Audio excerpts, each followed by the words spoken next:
Hello friends, ಇವತ್ತು ನಾವು ಸಿಂಪಲ್ಲಾಗಿ ವೆಜ್ ಬಿರಿಯಾನಿ ಮಾಡೋದು ನೋಡ್ಕೊಳ್ಳೋಣ. ತುಂಬ ಕಡಿಮೆ ತರಕಾರಿಗಳನ್ನು ಹಾಕಿ ಸುಲಭವಾಗಿ ರುಚಿಯಾಗಿ ಮಾಡೋದನ್ನು ತೋರಿಸ್ಕೊಡ್ತಾ ಇದ್ದೀನಿ. ಮಾಡೋ ವಿಧಾನ: ಮೊದಲು ಮಸಾಲೆ ರುಬ್ಕೊಳ್ಳೋಣ. ಮಿಕ್ಸಿ ಜಾರಲ್ಲಿ 2 ಇಂಚಷ್ಟು ಚಕ್ಕೆ ಮತ್ತು 6 ಲವಂಗನ ಸೇರಿಸ್ಕೊಳ್ತಾ ಇದ್ದೀನಿ. ಹಾಗೆಯೇ 2 ಗಡ್ಡೆಯಷ್ಟು ಬೆಳ್ಳುಳ್ಳಿ, 2 ಇಂಚಷ್ಟು ಶುಂಠಿ ಹಾಕ್ತಾ ಇದ್ದೀನಿ. ಪುಲಾವ್ಗೆ ಯಾವಾಗಲೂ ಅಷ್ಟೇ ಬೆಳ್ಳುಳ್ಳಿ ಸ್ವಲ್ಪ ಹೆಚ್ಚಿಗೆ ಹಾಕಬೇಕು.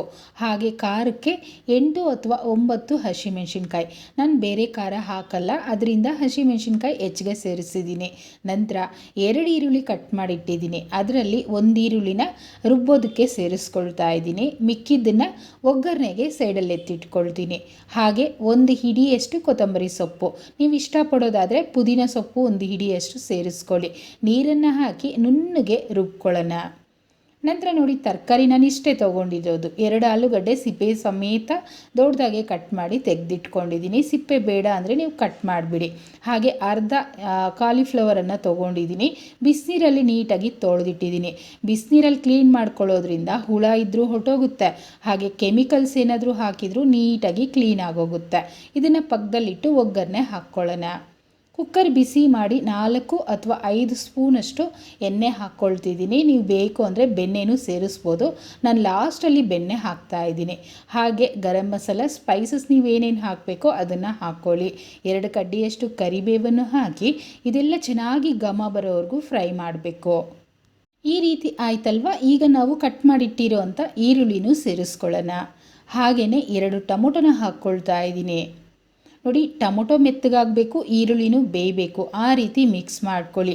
ಟೊಮೊಟೊ ಇಲ್ಲ ಅಂದರೆ ನೀವು ಸ್ಕಿಪ್ ಮಾಡಿ 3 ಟೇಬಲ್ ಸ್ಪೂನಷ್ಟು ಮೊಸರು ಹಾಕ್ಕೊಳ್ಳಿ. ಅಂದರೆ ರೈಸ್ ಹಾಕ್ತೀವಲ್ವ, ಆ ಜಾಗದಲ್ಲಿ 3 ಟೇಬಲ್ ಸ್ಪೂನಷ್ಟು ಮೊಸರನ್ನು ಹಾಕ್ಕೊಳ್ಬೋದು. ಟೊಮೊಟೊ ಇದ್ದರೆ ನೀವು ಸೇರಿಸ್ಕೊಳ್ಳಿ.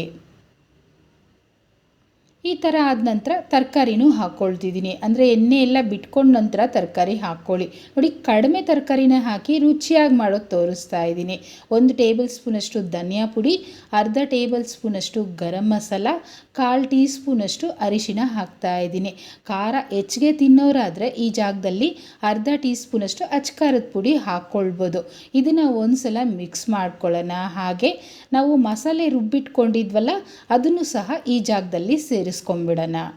ಅಂದರೆ ನಾವು ರುಬ್ಬಿರೋದು ಹಸಿ ಮಸಾಲೆ ಅಲ್ವಾ, ಅದರಿಂದ ಎಣ್ಣೆಲಿ ಚೆನ್ನಾಗಿ ಬೇಯಿಸಬೇಕು. ಅಂದರೆ 2 ಅಥವಾ 3 ನಿಮಿಷ ನೀವು ಬೇಯಿಸಬೇಕು.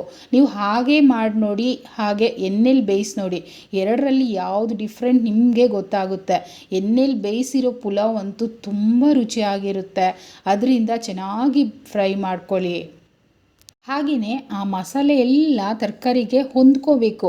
ನೋಡಿದ್ರಲ್ಲ, ಈ ಥರ ಎಣ್ಣೆ ಎಲ್ಲ ಬಿಟ್ಕೊಂಡಿದೆ ಅಲ್ವಾ. ಈಗ ನಾವು ನೀರನ್ನು ಹಾಕಬೇಕಾಗುತ್ತೆ. ಅಂದರೆ ನಾನು ಈ ಗ್ಲಾಸಲ್ಲಿ 1 ಗ್ಲಾಸಷ್ಟು ರೈಸನ್ನು ಅರ್ಧ ಗಂಟೆ ಮುಂಚೆ ನೆನೆಸಿಟ್ಟಿದ್ದೀನಿ. ಅದೇ ಗ್ಲಾಸಲ್ಲಿ 2 ಗ್ಲಾಸ್ ನೀರನ್ನು ಹಾಕ್ಕೊಳ್ತಾ ಇದ್ದೀನಿ. ಹೆಚ್ಚಿಗೆನೂ ನೀರು ಹಾಕಬೇಡಿ, ಕಡಿಮೆನೂ ಹಾಕ್ಕೊಬೇಡಿ. ಕರೆಕ್ಟಾಗಿ 1ಕ್ಕೆ 2 ಅಳತೆನಲ್ಲಿ ನೀವು ಸೇರಿಸಬೇಕು. ಯಾವುದ್ರಲ್ಲಾದರೂ ಮೆಜರ್ ಮಾಡ್ಬೋದು. ಹಾಗೆ ರುಚಿಗೆ ತಕ್ಕಷ್ಟು ಉಪ್ಪನ್ನು ಹಾಕ್ಕೊಳ್ತಿದ್ದೀನಿ. ಈಗ ಪೂರ್ತಿಯಾಗಿ ಮಿಕ್ಸ್ ಮಾಡಿ ಈ ನೀರು ನಮಗೆ ಲೈಟಾಗಿ 1 ಕುದಿ ಬರೋವರೆಗೂ ಕುದಿಸ್ಕೊಳ್ಳೋಣ. ನೋಡಿ, ಈ ರೀತಿ ಕುದೀತಿದೆ ಅಲ್ವಾ. ಈಗ ರೈಸನ್ನು ಹಾಕ್ಕೊಳ್ತಾ ಇದ್ದೀನಿ. ನಾನು ತೊಗೊಂಡಿರೋದು ಸೋನಾ ಮಸೂರಿ ರೈಸು. ನೀವು ಬಾಸುಮತಿನೋ ಅಥವಾ ಜೀರಾ ರೈಸು ತೊಗೊಳ್ಳೋಂಗಿದ್ರು ತೊಗೊಳ್ಬೋದು. ನಿಮ್ಮ ಅನುಕೂಲ, ನಿಮ್ಗೆ ಯಾವ್ದು ಬೇಕೋ ಅದನ್ನು ಹಾಕ್ಕೊಳ್ಳಿ. ಹಾಗೆ ಈಗ ಒಂದು ಸಲ ಮಿಕ್ಸ್ ಮಾಡ್ಕೊಳ್ತೀನಿ. ನಿಮ್ಗೆ ಇನ್ನೂ ಟೇಸ್ಟಿಯಾಗಿ ಬೇಕು ಅಂದರೆ ನೋಡಿ, ಈ ಜಾಗದಲ್ಲಿ ನಾನು ಬೆಣ್ಣೆ ಹಾಕ್ಕೊಳ್ತಾ ಇದ್ದೀನಿ. ತುಪ್ಪ ಬೇಕು ಅಂದರೂ ಹಾಕ್ಕೊಳ್ಬೋದು. ಈಗ ಪೂರ್ತಿ ಮಿಕ್ಸ್ ಮಾಡ್ಕೊಳ್ಳೋಣ. ಇಷ್ಟೇ ಫ್ರೆಂಡ್ಸ್, ಎಷ್ಟು ಸುಲಭವಾಗಿ ಮಾಡ್ಬೋದೋ ಅಷ್ಟೇ ರುಚಿಯಾಗಿರುತ್ತೆ. ಖಂಡಿತ ಒಂದು ಸಲ ಟ್ರೈ ಮಾಡಿ. ಈಗ 2 ವಿಸಿಲ್ ಬರೋವರೆಗೂ ಕೂಗಿಸ್ಕೊಳ್ಳೋಣ.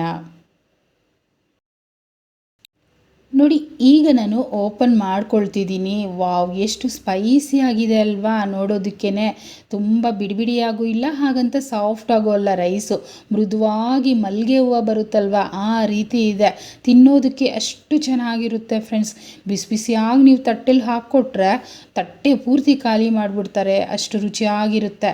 ಇದಕ್ಕೆ ಸೈಡ್ ಡಿಶಾಗಿ ನೀವು ಮೊಸರು ಬಜ್ಜಿ ಮಾಡ್ಬೋದು, ಅಥವಾ ನಮ್ಮ ಕರ್ನಾಟಕ ಸೈಡಲ್ಲಿ ಪುಲಾವ್ಗೆ ಚಟ್ನಿನೂ ಮಾಡ್ತಿರ್ತೀವಲ್ವ, ಅದರಿಂದ ನೀವು ಚಟ್ನಿ ಬೇಕು ಅಂದರೂ ಮಾಡ್ಕೊಳ್ಬೋದು.